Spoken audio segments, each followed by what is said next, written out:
Hello friends, स्वागत है आपका फिर से हमारे चैनल ब्रिलियंस 53 में।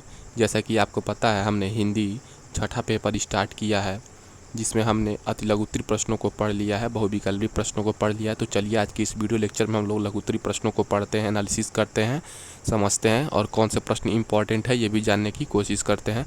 तो चलिए, जो भी हमारे चैनल पर है तो चैनल को सब्सक्राइब कर लीजिए, आल वाले बेल आइकन पर प्रेस कर दीजिए, ताकि जो भी यहाँ से कंटेंट प्रोवाइड किया जाए आपके पास डायरेक्ट नोटिफिकेशन चला जाए। इस वीडियो के डिस्क्रिप्शन बॉक्स में टेलीग्राम का लिंक है, वहाँ से जुड़ के हर एक क्लास का PDF आप लोग डाउनलोड कर सकते हैं। और आप इस डिस्क्रिप्शन बॉक्स में जाने से आपको कई सारी फ़ायदे हैं, जिसमें आपका पहला फ़ायदा है बाल विकास का सारा प्रश्न पत्र, बहुविकल्पी, अति लघु सारे प्रश्नों को हमने करा दिया है। बाल विकास, विज्ञान, गणित, शिक्षण, जितने भी सब्जेक्ट हैं आपके फर्स्ट सेमेस्टर में, सारे चीज़ों का संकलन एक सिस्टमेटिक वे में बहुविकल्पी, अति लघु और लघु के प्रश्नों को हमने पढ़ाया है, समझाया। तो चलिए आज के इस वीडियो लेक्चर को जाइए आप लोग डिस्क्रिप्शन बॉक्स चेक करिए, वहाँ से अपना फर्स्ट सेमेस्टर की तैयारी अच्छे से करिए। तो चलिए आज के इस लघुत्तरी प्रश्नों के सीरीज हिंदी में हम लोग पढ़ते हैं और समझते हैं कौन कौन से प्रश्न पूछे जाते हैं। देखिए 2023 में ये प्रश्न पूछा गया है। देखिए, आप लोग को हिंदी कोई बहुत ज़्यादा टफ सब्जेक्ट नहीं है, 25 नंबर का होता है, 1 घंटा का होता है, ठीक है। देखिए, अयोगवाह से आप क्या समझते हैं, उदाहरण सहित बताइए। तो वे वर्ण जिनकी गिनती न तो स्वरों में होती है और न व्यंजनों में। तो अयोगवाह क्या होते हैं, न तो स्वर होते हैं और न ही व्यंजन होते हैं, उन्हें क्या कहते हैं, अयोगवाह स्वर कहलाते हैं। जैसे अंग, अंग और अंग पे देखिए चंद्रबिंदी जो है, ये अ पे चंद्रबिंदी है और अह है, ये सब क्या है, अयोगवाह है, ठीक है। यानी कि जो अंग है और जो अ पे चंद्रबिंदी है और ये जो अह विसर्ग वाला है, ये क्या है, अयोगवाह है, क्योंकि ये न स्वर है न व्यंजन है, ठीक है। इन्हें क्रमशः अनुस्वार अंग क्या है, यानी कि अयोगवाह क्या होता है, जो अयोगवाह आपका होता है वो किसका किसका कॉम्बिनेशन होता है, अनुस्वार को। एक शब्दों हम ये कह सकते हैं कि जो अयोगवाह होता है अनुस्वार प्लस अनुनासिक प्लस विसर्ग, यानी कि इन तीनों का समष्टि, इन तीनों का जो सेट होता है वो क्या होता है, अयोगवाह होता है।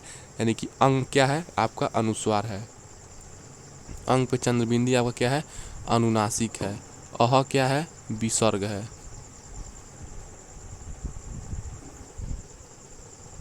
इतना जल्दी बना के दे दे। तो आपके ये हो गए अनुस्वार, अनुनासिक और विसर्ग, ठीक है। इन्हें विसर्ग कहा जाता है, ठीक है। क्लियर है आपको? जो ना क्लियर आप लोग कमेंट बॉक्स में लिख सकते हैं, ठीक है। बहुत से लोग वीडियो को लाइक नहीं करते हैं, अगर आपको वीडियो पसंद आए तो लाइक ज़रूर कर दिया करिए, कमेंट भी करना ना भूलिए, क्लास का फीडबैक दे के जाइए। अंग ये क्या है, अनुस्वार है, क्योंकि इसकी जो उच्चारण है वो नाक से हो रहा है। अह देखिए क्या होगा आपका, अनुनासिक हो जाएगा, ठीक है। उसके बाद अयोगवाह, अंग और अह क्या है, अयोगवाह वर्ण है। अंग और अ क्या है, जो अंग है ये और ये अह है, ये दोनों मिला के आपका क्या हो जाएगा, अयोगवाह वर्ण है।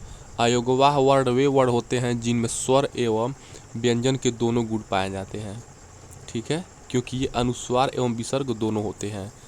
देखिए अंग और अह क्या होते हैं, अनुस्वार भी होते हैं और विसर्ग भी होते हैं, ठीक है। ये आपका अयोगवाह हो गया। चलिए नेक्स्ट प्रश्न, ठीक है। क्लियर है आप लोगों को? नेक्स्ट प्रश्न देखिए, प्रश्न नंबर 2, लेखन कला, राइटिंग स्किल को कुशल बनाने में सुलेख यानी कि एस्से राइटिंग के महत्व पर प्रकाश डालिए, ठीक है। तो देखिए सुलेख का उद्देश्य क्या है, तो सुलेख का उद्देश्य सुंदर लेखन में लिखना होता है। सुलेख मतलब अच्छा लेख, सु का देखिए पॉजिटिव रूप में लेते हैं, जो सु उपसर्ग है आपका, सु क्या है, इसमें उपसर्ग है, जो पहले लगता है उपसर्ग होता है, जो बाद में लगता है वो प्रत्यय होता है।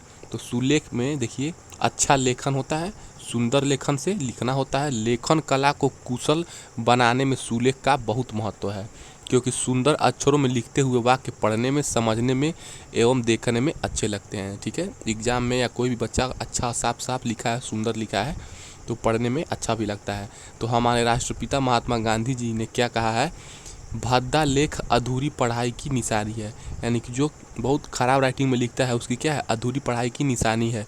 अतः लेख सदैव स्पष्ट और शुद्ध होना चाहिए, शुद्धता को प्रथम वरीयता देनी होगी, ठीक है। यानी कि राइटिंग में लिखते समय साफ साफ स्वच्छ स्वच्छ लिखना है, तत्पश्चात स्पष्टता और सफाई का महत्व है, ठीक है। देखिए नेक्स्ट प्रश्न आपका, देखिए प्रश्न नंबर 3, यह प्रश्न नंबर 2023 में पूछा गया है। अशुद्ध उच्चारण के कौन कौन कारण हैं, अथवा अशुद्ध उच्चारण के किन्हीं 5 कारणों का उल्लेख कीजिए। यानी कि आप जब कोई भी समाचार पत्र या कोई भी बुक या कोई भी कहानी भी पढ़ते हैं तो उसमें आप गलत उच्चारण क्यों करते हैं, इसके क्या कारण है आपको बताना है। तो अशुद्ध उच्चारण के कुछ कारण हैं, चलिए हम लोग देखते हैं। ध्वनि लोपन, किसी ध्वनि का लोप कर देना। ध्वनि की प्रकृति भी डिपेंड करता है, तो किसी ध्वनि का अल्प अथवा अति उच्चारण करना, ठीक है। ध्वनि विपर्यय, किसी ध्वनि को उलट पुलट देना, ठीक है। ये 3 हो गए, ध्वनि लोपन, ध्वनि प्रकृति और ध्वनि विपर्यय। उच्चारण के साधारण नियमों का ज्ञान न होना, ठीक है। उच्चारण बहुत से बच्चों को करना नहीं आता है। शारीरिक विकृतियां, जैसे कोई तुतला कर बोलता है तो ओष्ठ, दंतक्षय, कोमल तालु, अभाव, लघुत्व, ये सारी चीज़ें होती हैं, ये सारी फैक्टर्स होती हैं, ठीक है। देखिए प्रश्न नंबर 4 क्या है आपका, अनुनासिक स्वर क्या है। तो जब मुख द्वार बंद करके खोला जाता है किंतु साथ ही नासिका व्यूअर भी खुला रहता है, इससे जो स्वर निकालते हैं वे अनुनासिक स्वर कहते हैं। जैसे अंगणनम, ठीक है, ये आप याद रखेंगे। अनुनासिक क्या होता है, अंगणनम,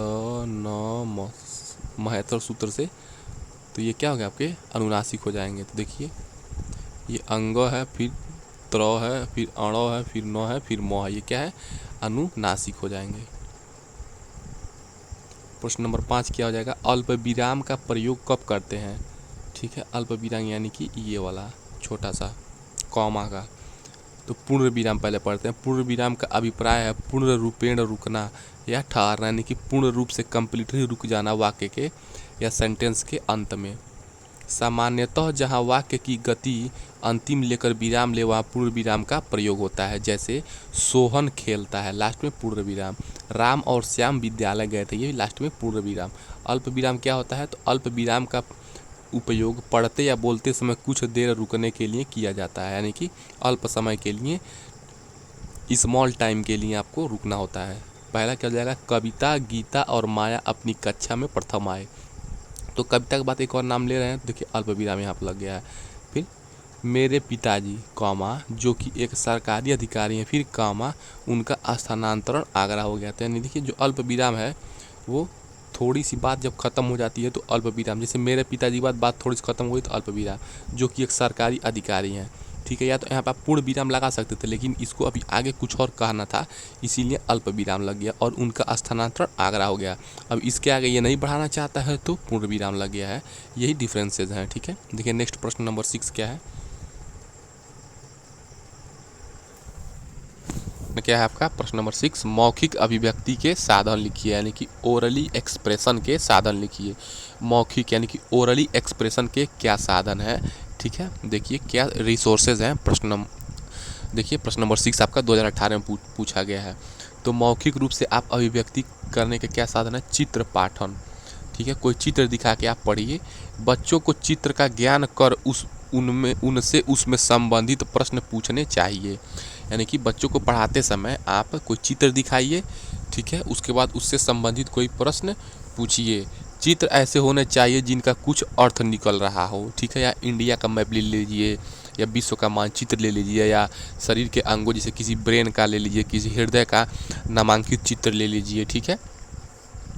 या पुष्प के नामांकन का चित्र ले लीजिए, कोई भी ले लीजिए। नैतिक कहानियों के चार्ट आते हैं, बच्चों को उन चार्टों में प्रकाशित कहानियों की अभिव्यक्ति हेतु कहा जाना चाहिए कि इससे आपने क्या सीखा और ये क्या दिख रहा है आपको।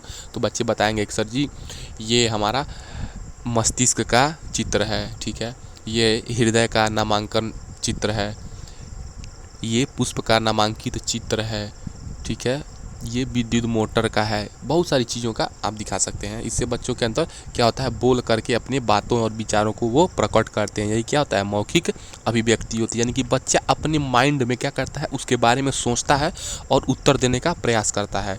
दूसरा आपका हो जाएगा कहानी पाठ। तो बच्चों को गृह कार्य के रूप में कहानी बनाकर लाने हेतु कहा जाना चाहिए। बच्चों को क्या करना चाहिए, कोई चैप्टर पढ़ा रहे हैं तो आपको बता देना चाहिए कि देखिए आप इसके बेसिस पे आप दूसरी कहानी बना के लाइए। तो इस प्रकार की मौखिक अभिव्यक्ति से बच्चे की भाषा, तो बच्चा क्या करेगा, बच्चे की भाषा का सुदृढ़ होगा, उसके अंदर इमेजिनेशन पावर यानी कि कल्पना शक्ति का विकास होगा। ठीक है, क्या होगा, कल्पना शक्ति का विकास होगा। फिर उसके अंदर रुचि आएगी, कथन शैली उसकी अच्छी होगी, मस्तिष्क का विकास होगा, वो सोचेगा।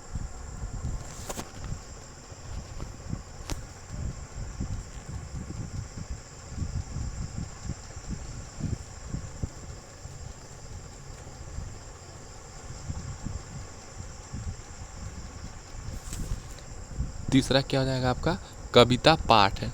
तो कविता द्वारा बच्चों के उच्चारण, ठीक है, बच्चे क्या करेंगे, जब कविता पढ़ेंगे बच्चे क्लास में खड़े होकर के, तो वो उच्चारण करेंगे। मान लीजिए गलत भी करते हैं तो टीचर उन्हें सही करवाते हैं। अक्षर वो पहचानेगा, अक्षर अभिव्यक्ति एवं रुचि का ज्ञान होता है कविता पाठ करने से।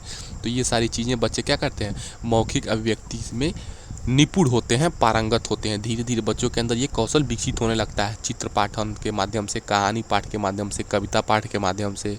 ठीक है, बच्चों को नाटक या अभिनय या हीरोगिरी या अनुसरण या कोई भी रोल प्ले दे देते हैं, अभिनय या अनुसरण करने को कहते हैं। बच्चों को अभिनय हेतु प्रेरित किया जाना चाहिए, इससे बच्चों के उच्चारण में सुधार होता है। यानी कि बच्चों के लिए समय पे नाटक वगैरह, नुक्कड़ नाटक जो होता है उस टाइप का, उनकी शारीरिक अभिव्यक्ति में भी सुधार होता है। पांचवा आपका क्या हो जाएगा, वाद विवाद। ठीक है, कंपटीशन होना चाहिए। वाद विवाद से क्या करते हैं बच्चे, मौखिक अभिव्यक्ति का विकास होता है। जैसे किसी टॉपिक पे डिबेट छेड़ दिया जाए तो बच्चे अपना अपना विचार प्रकट करेंगे, तो उसके अंदर उसके हिसाब से क्या होगा, उनके माइंड में कल्पना शक्ति, इमेजिनेशन पावर, ठीक है, उनके अंदर इंटरेस्ट होगा सारी चीज़ों को जानने और खोज करने में। तो उनके अंदर क्या होगा, मौखिक अभिव्यक्ति का विकास होगा, यानी कि ओरली एक्सप्रेस्ड करने का, अपने भाव विचारों को प्रकट करने का उनके अंदर क्या होगा, विकास होगा। बच्चों की झिझक खत्म होगी तथा संकोच समाप्त हो जाएगा। जितना ही ज़्यादा बच्चे बोलेंगे, मान लीजिए मंच से बोलते हैं या डिबेट करते हैं, कोई भी वाद विवाद प्रतियोगिता होता है, तो बच्चों के अंदर झिझक और संकोच की समाप्ति हो जाती है। इससे उनमें क्या आती है, इससे वाक्पटुता यानी कि बोलने की चालाकी आती है। वाक्पटुता यानी कि टॉकिंग क्लेवरनेस क्या आएगी, उनके अंदर टाक करने की चालाकी आएंगी, मतलब वो बोलने में बहुत ज़्यादा कुशल हो जाएगा। वाक्पटुता तथा वाक चातुर्य में भी सुधार होता है बच्चों के अंदर अगर मौखिक अभिव्यक्ति होता है। तो बच्चे कैसे मौखिक अभिव्यक्ति में यानी कि ओरली एक्सप्रेस्ड कैसे कर सकते हैं अपने भाव विचारों को, या तो किसी चित्र को दिखाए तो चित्र पाठन के माध्यम से, ठीक है, या आपके कहानी पाठ के माध्यम से, या आपके कोई कविता के पढ़ने के लिए कहते हैं तो कविता पाठ के माध्यम से, ठीक है, या कोई अभिनय एवं अनुसरण करवाते हैं, या कोई वाद विवाद का प्रतियोगिता कराते हैं। तो इस प्रकार बच्चों के अंदर मौखिक अभिव्यक्ति का विकास होता है। प्रश्न नंबर 7 है, लेखन शिक्षण की प्रमुख विधियाँ लिखिए।